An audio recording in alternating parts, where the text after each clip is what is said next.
పార్వతీ పరమేశ్వర కళ్యాణం కమనీయం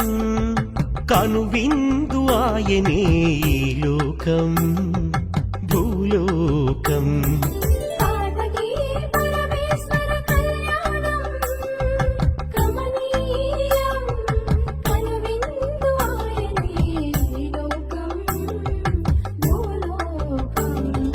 పిల్లలార పెద్దలార ముక్కోటి దేవతలార